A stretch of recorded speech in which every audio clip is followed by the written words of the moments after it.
The Sallie House in Atchison, Kansas, was built in the mid-1800s. Legend says it is haunted by a malevolent demonic force that appears as a 6-year-old girl named Sallie. This entity deceives people by masquerading as an innocent child to gain their trust. This is what happened to the Pickman family when they moved into the house in the early 1990s.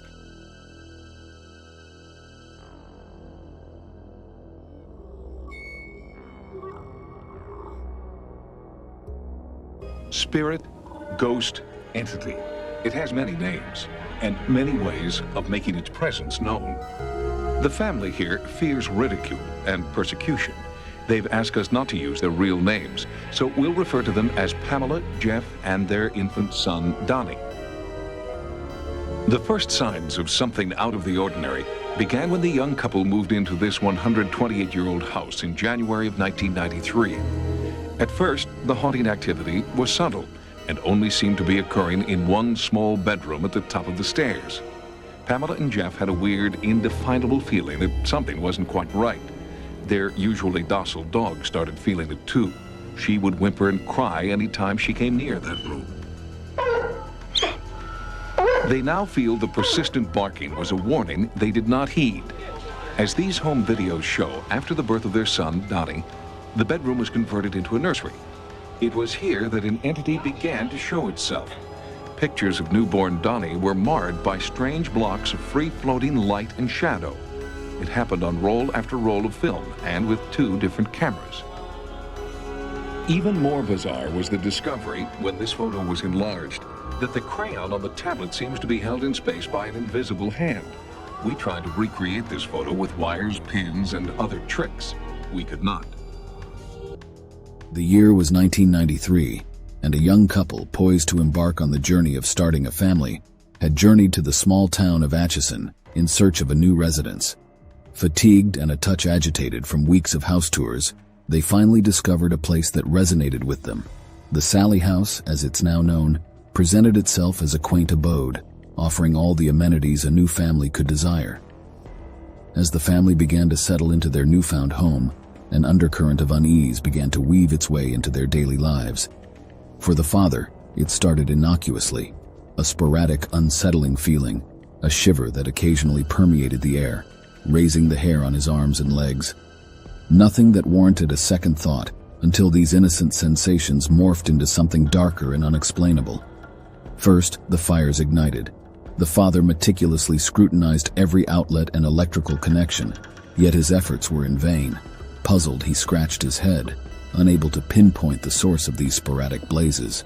The couple repeatedly summoned the fire department to probe the origin of these outbreaks, but the firefighters were confounded. The fires seemed to spring up spontaneously. Then, scratches manifested on the father's body. One night, as he went about his customary bedtime routine, he noticed a series of small scratches running down his left arm. Already burdened by anxiety from the inexplicable fires that had plagued them, he couldn't shake the conviction that there was something more sinister about these scratches than mere accidents. In the ensuing weeks, more scratches materialized. However, these were not the superficial marks he had previously experienced. They were etched deep into his skin, inflicting pain. Much like the fires, they appeared out of nowhere. As weeks turned into a continuous cycle of dread, the couple's apprehensions about their living situation grew. Their fervent desire to leave the house was met with the harsh reality of their circumstances. They were trapped, ensnared in an environment that bred ceaseless anxiety. The mounting dread correlated with a surge in inexplicable events. Inanimate objects within the house began to adopt a life of their own. Chairs slid across the floor, moved by unseen forces. Books and trinkets rearranged themselves into otherworldly patterns, and the father's belongings seemed to migrate to peculiar locations. He found himself immobilized by disbelief at the surreal phenomenon unraveling before him. Chilling pockets of cold air materialized, particularly in the dining room where the family had shared countless meals. Amidst room temperature air, these frigid zones emerged, defying explanation. Searching for a rational cause, the father was confronted once more by the unexplainable. The source of the cold seemed to defy reason, arising spontaneously. For the young couple, these occurrences became the tipping point. Through a friend, Pamela contacted psychic Barbara Connor, who believes she can communicate with entities from the past. I was thinking it was a little crowded. Yeah, she doesn't like it. She says, too many people are in here, get out. Within a few minutes of her arrival, Barbara began to communicate with what she felt was the spirit of a child, a little girl named Sallie, and that she was there to protect the baby Donnie. Barbara believes that the blurs and streaks in dozens of family photographs are actually a physical manifestation of Sallie. We wanted Edson Williams, a trick photography expert, to give us his opinion. Sightings obtained the original negatives and photos, and with the family's approval, had them analyzed to determine if anything in the camera or in the film processing could account for the bizarre images. One photo that really caught my attention was the Christmas photos. The highlights that ran through the image, they're localized, they're not throughout the image, they're in very small regions, and they're running at different angles. Initially, I tried to recreate this simply with a few quick tricks, and unfortunately, they did not work for me. It'd be a very difficult shot to recreate. Another photograph I found very interesting was one that had a small child's toy in a corner with a blue ghosting image around it. Initially, I thought possibly I cut out a blue gel, which would be a blue plastic, clear plastic, and wiggle that in front of the camera could recreate it. But the density differences were too varied. Photographic evidence is something I always question because my job is to create illusions photographically. But these several pictures that I was shown are very difficult to explain. The family believes this is evidence of Sallie, the lost spirit of a long-dead girl. And like a macabre version of Mother Goose, when Sallie is good, she's very, very good, and when she's bad, she's horrible. According to Pamela and Jeff, this is Sallie's handiwork. They say a swirling, frigid aura announces her presence. Then Sallie leaves welting, bloody slashes on Jeff's bare flesh, as documented in these photos and verified by many eyewitnesses. So far, Jeff has been the only victim. When our sightings crew arrived to investigate, the first step was to videotape interviews with Pamela and Jeff. These interviews were important, but the director had given strict orders to immediately turn the cameras on any strange activity as soon as it occurred. It was during this first interview session that the entity made its presence known. Jeff and Donnie watched from just behind the camera as Pamela was being interviewed first. We had gone over to my in-laws. We had come home. Shortly afterwards, we found all the stuffed animals that were in As Pamela described a previous encounter with Sallie, noise from a backyard chainsaw started to interfere with the videotaping. The cats were downstairs with us. Just nothing natural could happen. As Pamela waited for the noise to stop, Jeff called out. Is it north? She don't like everybody here, did. Sallie, stop it. What? How did that happen? You don't know. Sallie? Come on in, walk in there. Walk in there. And get a towel and clean it off his arm. What's going on? I gotta get my sense of it. She's right here, because it is freezing right here. It is freezing. I feel it. All you do is you feel this cold go through you. That's how I just Sallie? look back. Okay, Sallie, we're gonna stop. Sallie, we're gonna stop until Barbara comes here, okay? When Barbara comes, feel the she'll cold air right talk here. to you and let you know. Right here. I can feel it. We're interviewing. It's hot. We've turned the air conditioner off for sound purposes, but it is cold right here in this part of the room. And the air conditioner is off. I just felt Look at that. cold. Look at just that. like freeze me over here. This is the same thing that occurs when Holy- she's scratched his face, Holy. or he's had scratches across his forehead or down his arm. She does this when she's upset. Gosh, the shake. I know, my heart's pounding too. I I'm a think little excited. I gotta tell you. well, we've had a little excitement this morning. Oh, really? Already? Yeah. The family asked psychic Barbara Connor to join our investigation. They felt Barbara could communicate with Sallie and help calm her down. Feeling good? What's this? That's what she just did. She just did this? Yeah. I feel her now. Yeah, she's here. Hi, Sallie. What's going on? Excitement. She's excited. It's really cold. Okay, it's okay. Yeah, it's, she's excited about all this. Is she Yeah. liking it, or Yeah. is she upset? She's upset. She's a little upset. What's going on here? She says, I like it, but it's scary. Yeah. Well, honey, it's scary for us too. Yeah, We've that's never what I- done anything like this. That's what I told her. I said, no, it's everybody's uptight with this. She scares the living daylights out of me, to be honest with you. I'm gonna add this right now. She's right here with me right now. I'm feeling something really cold shoot around my stomach. We asked Jeff to describe what he was feeling. He looked like he was in pain, but Jeff didn't respond. For a moment, he couldn't speak. I've lost my breath, I'm sorry. Today, in the chair, as you guys were interviewing my wife, I was sitting in the rocking chair with my son. He was playing with a little toy, and we were tilted a little forward so we could watch the interview through the doorway. When this cold just shot through my arm, and it's done it before, I knew the feeling. It's just, I can't explain the cold. It freezes your bones, everything. And as I looked towards my arm, I had 4 scratches that were bleeding as I looked at them. And it's really frightening.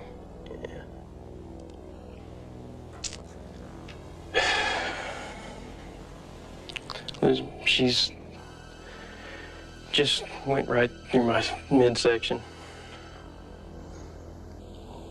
Oh my God, look. Look.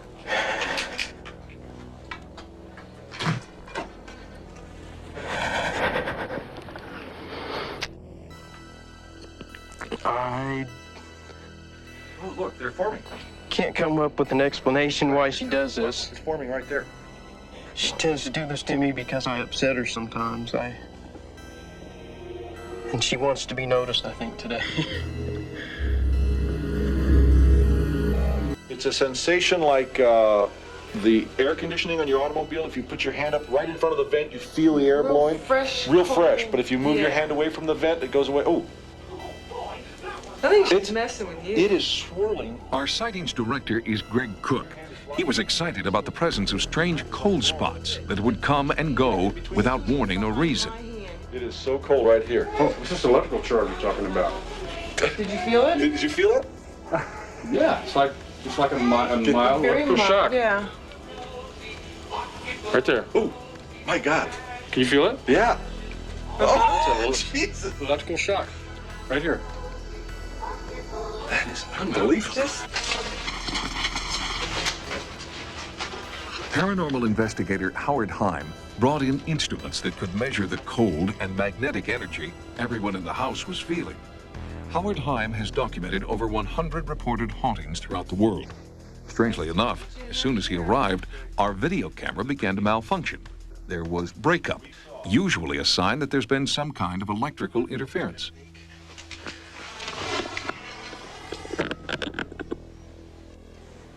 Can you feel this? Come here. Oh, God. As soon as you came over, it went this way. You can feel it? Well, let's take a few minutes. It's 77.7 degrees Fahrenheit in here. Let's drop the point. It did instantly drop point from 0.7 to 0.6. Wait, right there. Just dropped another point. It's dropping again. 0.4. Dropped again. It's 0.3 now. And I gradually dropped a point again. It's now 0.2. It keeps getting cooler in this room. It's like a narrow shaft of cool air. It is. And my hand is, I can feel it coming down, but his hand's on top of mine. And if you put yours underneath, you should be able to feel it as well, even though. Ooh, I actually feel it slightly cooler. Feel that? Yeah. Blowing around? Yeah.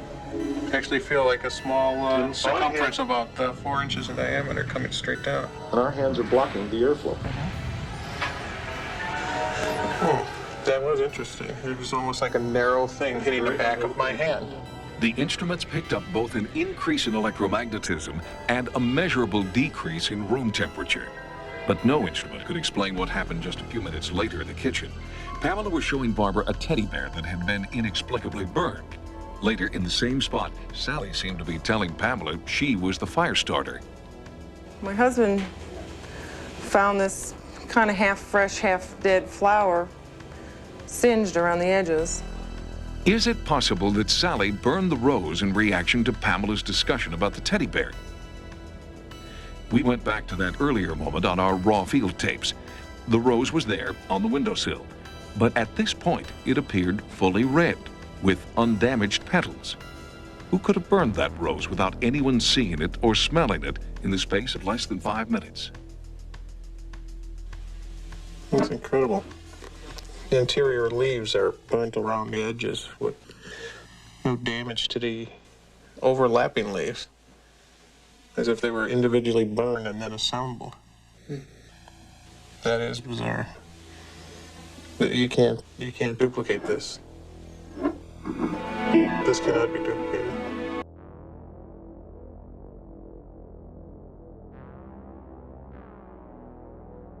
Well, let's go see, show me where she lives, so to speak here. And This used to be a cradle, but we've put it in here as like a gathering for her toys, things that she's allowed to play with and not get into trouble for.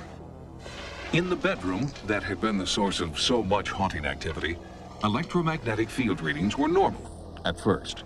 Then Pamela felt that Sallie had arrived. Oh, man. Yeah. Right here. The magnetometer needle jumped. look at it. We're 2.5, now we're at 3. I can actually feel it between my fingers. It's very light, but it is noticeable. Still During our investigation, everyone who entered the house felt an eerie, ghostly presence. But only Jeff claims to have actually seen a manifestation of Sallie. I walked over to the kitchen cabinet, opened the cabinet, and got out a glass, poured more orange juice. Started to take a drink, and as I turned around, there was a little girl standing not more than 3 foot away from me, just as plain as you are to me now. Just standing there with this plain look on her face, just looking at me like she was curious about me too. And I can't explain the feeling I got. I dropped the glass shattered, and as I dropped the glass, she was gone just as quick as she was there. It was just gone. Sallie never materialized for our low-light intensity viewing equipment, but our normal video camera did pick up perhaps the most stunning paranormal event ever recorded on tape. It came without warning, as our cameras were in the process of recording one final scene. Sallie,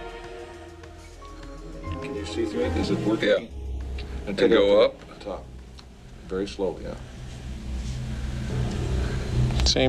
Look, one's starting to bleed. There's a whole new. You getting a new one? Oh, look at that. Look at that. Oh, look at that. Oh my God. It actually. I knew she was around. It's this nice dark one where it's bleeding. Just look at that. Look at that. Standing on down. There it is. Look at it. We trained our cameras on Jeff's torso for 9 minutes, the entire duration of the bizarre event. What first appeared as scratches eventually grew into long, thick, bleeding welts. No one had a logical explanation. To be honest with you, it just simply appeared. You lifted your shirt, the same scratches were there. You put this to your stomach, and all of a sudden blood started to ooze out. And this is like the most profound thing I've ever seen in all parapsychology. I've seen and felt a few things myself, but it could be suggestion. But this is not suggestion at all. This is fact, and you have it on tape. When our crew returned from the Midwest, the excitement in the sightings offices was palpable. Our videotape has become the object of intense interest for paranormal investigators like Kerry Gaynor. We ask him to view the tape, making careful examination in side-by-side views of the before and after frames taken while this bleeding scratch welted up before our camera. When we return, Greg, you've earned your stripes in the news business for a long time. You've worked for 60 Minutes and elsewhere. Has anything like this ever happened before? Never, Tim. The frightening thing was that it happened early in the day at 10 o'clock in the morning with all of the movie lights on and all the people through the house. It wasn't like what you would presume you see when you see a ghost. It didn't happen late at night under candlelight and that sort of thing. It was in the confusion of the crew arriving and in daylight hours, and everybody felt it. That was the frightening thing. You actually felt this thing happen. Everybody in the crew did. We saw the rose and we saw the marks on the man's body. There was another incident that you didn't have, the bib? There was a shot that I thought might be interesting if she were to walk in carrying the baby, and the baby at the time was sitting in the high chair. So I said, let's just, move to this area of the room, walk in, and we'll begin. She took off the baby's bib, took 10 steps to the left, and walked back in again, and went to put the bib on. It would not attach. The plastic cap beneath the bib had burned in the 20 seconds it took for her to walk away from the bib. I immediately smelled it and could smell a sense of charcoal and burning, but the plastic had melted, but there was no fire damage to top or bottom of that piece of plastic.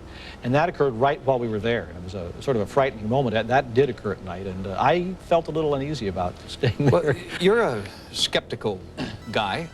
Couldn't all of this have been faked somehow? No. If we'd gone there and perhaps what you saw was cutting and bleeding, you might question, how did that happen? The fact was that everybody who came, film members, other friends of theirs, neighbors who had been there for the time of the taping, everybody in the room felt the same sensation of cold. I think there's a lot of interpretation there.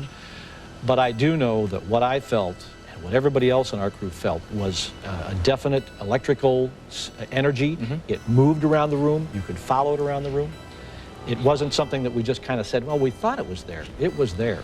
Well, Greg, since you filed this report, Sightings has contacted parapsychologist Kerry Gaynor and asked for his insight. Mr. Gaynor is best known for his investigations of the now famous entity and poltergeist cases. Mr. Gaynor, you've had a chance to look at our field videotapes. What do you think? Well, I think it's very exciting. The nice thing for me as a researcher is that the cameraman held the camera on the blood spot from the moment it started to the moment the welts appeared. He never cut away, so we have about 8 or 9 minutes of raw footage, which I've examined, and it's very interesting. It's very exciting. I spent a great deal of time trying to determine which cases are worth investigating and which are not, and I think this one is. What are some of the more common signs of a haunting? Things that show up here as well as other cases you've looked into? Well, one of the things I was intrigued by were the bears that were found in the middle of the room. And they went out of the room and they put the bears back. They came back and one bear was found in the middle of the room. Like poltergeist? That's right. This suggests a very playful kind of experience. And we come across this a lot. People take their clothes out, they get up the next morning, they're back in the drawer again. Just playful type phenomena. You think this family is at threat, in danger?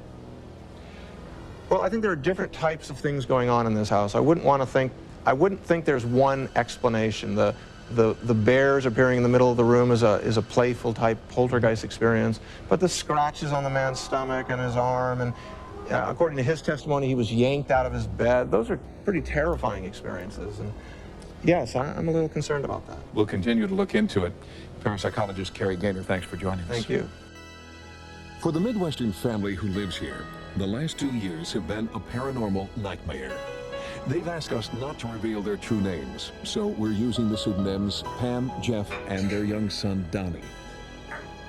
When Sightings first came to document the phenomena here, we were stunned to see long, bleeding welts forming on Jeff's body. He believed it was the work of a child ghost the family calls Sallie. I personally want it to stop.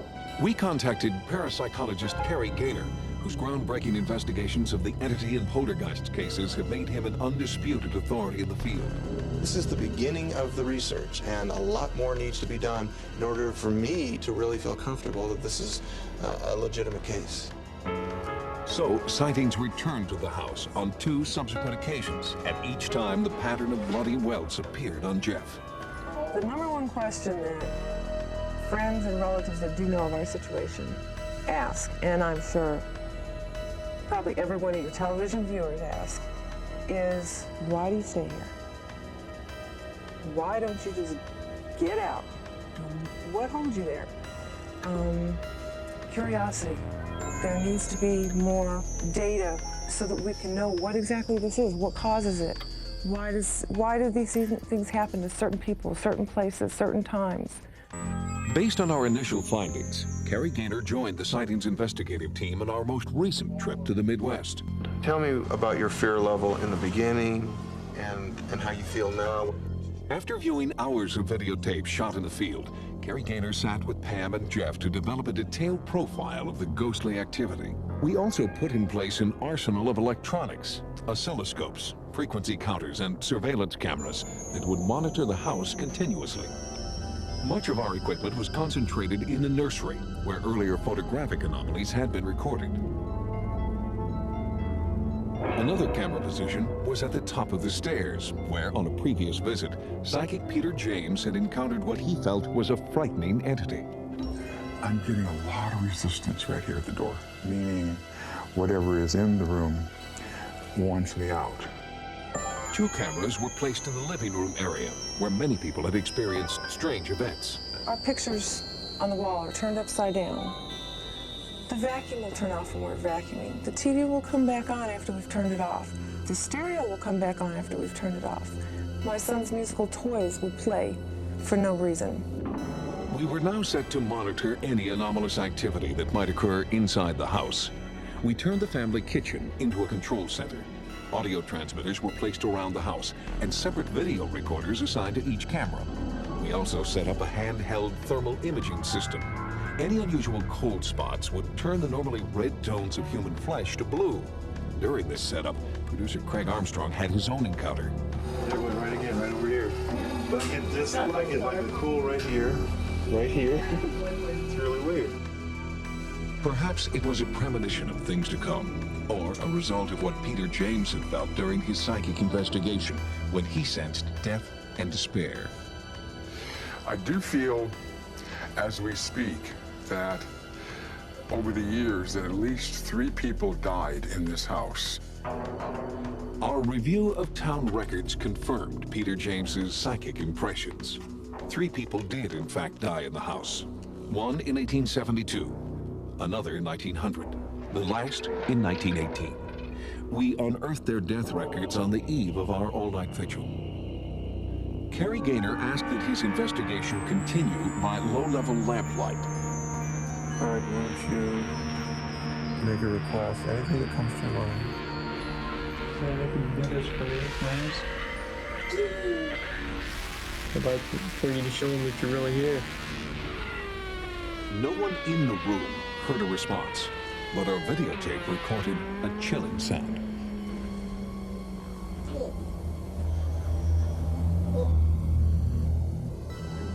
We've asked 2 independent experts to analyze the sound and determine its possible origin.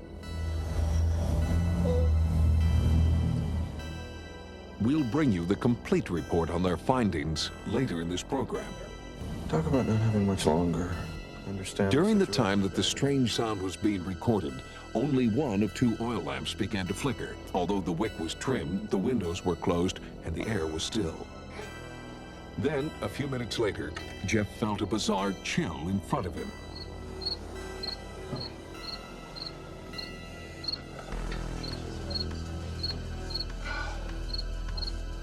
Yeah, we've got a new scratch.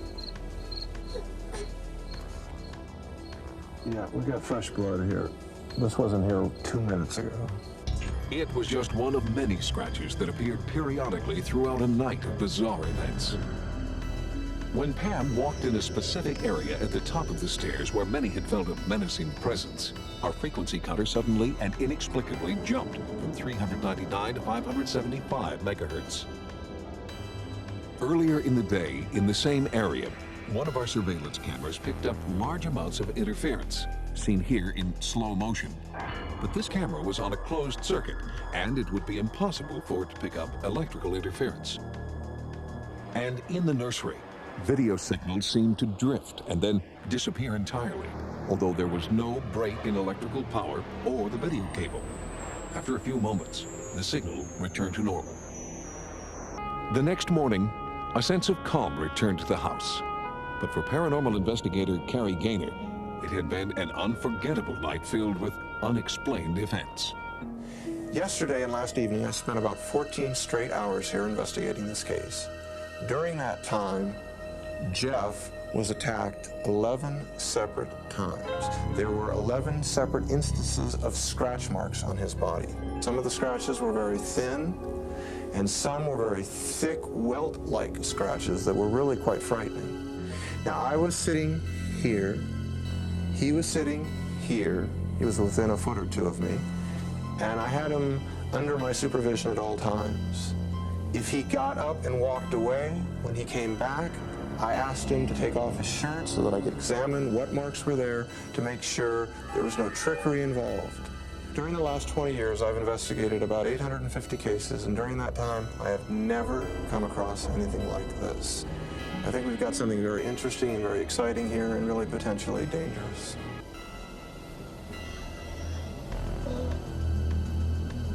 That anomalous low-level noise wasn't heard in the field by producer Craig Armstrong or any other member of our crew. But back in our sightings offices, in the midst of an edit session, Armstrong and editor Mark Quinn Anderson heard the ghostly sounds that seemed to come in response to Jeff's plea.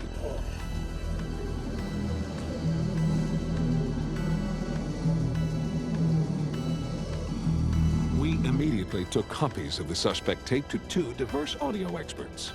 Rick Wilson, president of Digisonics, is a forensic audio specialist who works routinely with the CIA and FBI, and has also analyzed black box recordings for the FAA.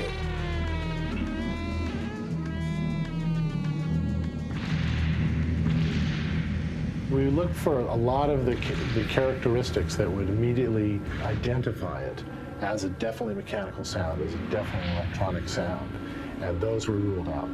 See, one thing that makes this sound interesting and eliminates a lot of possibilities right off the bat is that above about 500 hertz, there's nothing there. There's nothing in this sound. There's a lot of background noise, but that's constant before and after the sound. But when this sound comes in, it's all low frequency, and that's it. And we cannot, in our own bodies, make that sound. If the sound is not natural, could it be supernatural? For an answer, we turn to electronic voice phenomena authority Sarah Eastep. I've been taping for 18 years, and I've investigated a number of haunted homes, houses, properties, locations, and I've never heard anything quite like it. It sounds more like an energy sound, perhaps put out by the other side. It's interesting that it came right after Jeff asked them to ask Sallie to please let them know that she was here. And then this low rumbling sound started and built up in volume, an energy sound that perhaps they produced at his request. Very, very interesting. Is it a ghost? I really have absolutely no way of knowing. I really don't. My best bet is that it's something magnetic. And how that magnetism was introduced is anybody's guess. I'd like for you to show them that you're really here.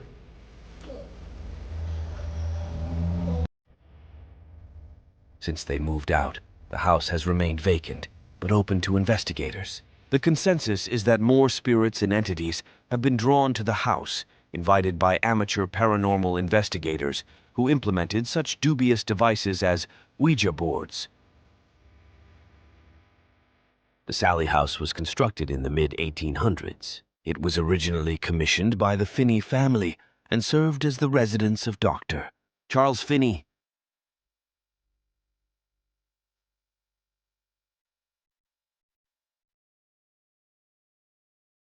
Some speculate Finney practiced medicine in the house, with the bottom floor for surgeries and examinations, and a bedroom for an office. The Sallie House is haunted by the ghost of a young girl who died there. According to legend, a child named Sallie was brought to Finney by her mother. Sallie suffered from severe abdominal pain.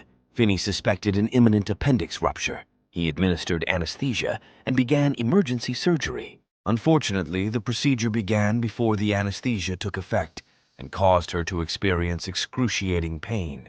She ultimately bled to death. Despite this story, there is no physical evidence of a girl named Sallie living or dying on the property. Some speculate that the story was fabricated by the mayor to attract attention and visitors to the city. It is believed that the entity in the house is demonic, posing as a small child named Sallie to gain trust. The Finney family lived upstairs until they moved out due to space constraints. However, the house's layout does not support this theory, as Finney had a medical office down the road during his time living there. He maintained a practice above a pharmacy. Former tenants have reported paranormal activity in the house, particularly male residents and visitors who claim to have been scratched until they bled. This has led to Sallie being dubbed the man-hating ghost, possibly because the last person she saw before dying was a man whom she believed was hurting her. In the 1990s, the Sallie House was featured on the paranormal investigation television show Sightings. In 2005, paranormal investigator Christopher Moon alleged he received many scratches and even third-degree burns at the Sallie House. By a sense of dread and anxiety that affected their well-being, they reached a painful decision to move on. Sleepless nights and constant apprehension stemming from an oppressive, malevolent presence had taken an immense toll. It was time to leave, to break free from the clutches of a house tainted by inexplicable forces. The couple's fate after leaving the house remained shrouded in mystery, yet their accounts left an indelible enigma lingering within the house's walls, one that demanded further exploration. Subsequent years witnessed a slew of paranormal investigations, drawing in numerous witnesses who reported uncannily similar experiences. Reports abound of objects moving of their own accord, chilling encounters with icy breath, dramatic fluctuations in temperature, and the appearance of phantom scratches, all meticulously documented. The Sallie House, ever enigmatic, retains its grip on the realm of paranormal fascination and investigation. Over time, the house has cemented its status as one of the most haunted locations in the United States, owing to the numerous accounts of paranormal encounters shared by those who have lived within its confines or dared to visit. Its history, marked by the tragic narrative of Sallie's surgery, the haunting experiences of the young couple, and the compelling testimonies of witnesses, has woven an intricate tapestry of enigma and allure. The house's mystique has garnered attention through documentaries, dedicated paranormal investigations, and literary works. It has captivated the imagination of paranormal enthusiasts, inquisitive investigators, and those enticed by the allure of its undisclosed secrets. Thanks for watching. Be sure to like, subscribe, comment, and share to keep fascinating content coming here at Nightmare Nexus.